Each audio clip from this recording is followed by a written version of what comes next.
जेजून सिमांव पेद्रूक म्हणलें, सिमांव जोवाचे पुता हांचे परस ओदीक म्हजो मोग कोत्ताय मोतू. ताणें ताका म्हणलें, हय सोमी, हांव तुजो मोग कोत्ता म्हूण तूं जाणय. जेजून ताका म्हणलें, म्हज्या मेंढराक चरोवपाक व्हर.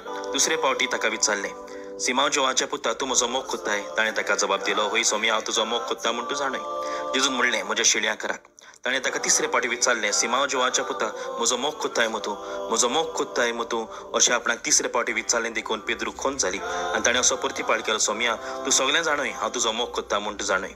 जेजून ताका म्हणलें, म्हज्या शेळयांक चरोवपाक व्हर. विभावड्यान जेजू आमकां तें विचारता, हांचे परस म्हणल्यार मनशा परस, वस्तू परस, गिरेस्तकाये परस, संवसारा परस तूं म्हजो मोग कोत्ताय? आनी हांव तो जेजूचो मोग कोत्ता जाल्यार आमी ताची आज्ञा सांबाळूंक जाय, ताची उतरां प्रमाणे चलूंक जाय, ताच्या शेळयांक चरोवपाक व्हरूंक जाय, देवाचे उतर आमी परगटूंक जाय जिवितांतल्यान, उतरांतल्यान, कोन्यांतल्यान. म्हणटच बाबड्यानो, आमी तो जेजूचो मोग कोत्ता जाल्यार जेजू आमकां तेंच विचारता आनी आमी जेजूचो मोग कोत्ता जाल्यार आमी जेजूचें उतर परगटुया, शेळयांक चोरवाक व्हरुया, आमच्या सकयल आसलेल्यांक देवाचें उतर परगटुया, आमच्या जिवितांतल्यान, आमच्या उतरांतल्यान, आमच्या कोन्यांतल्यान.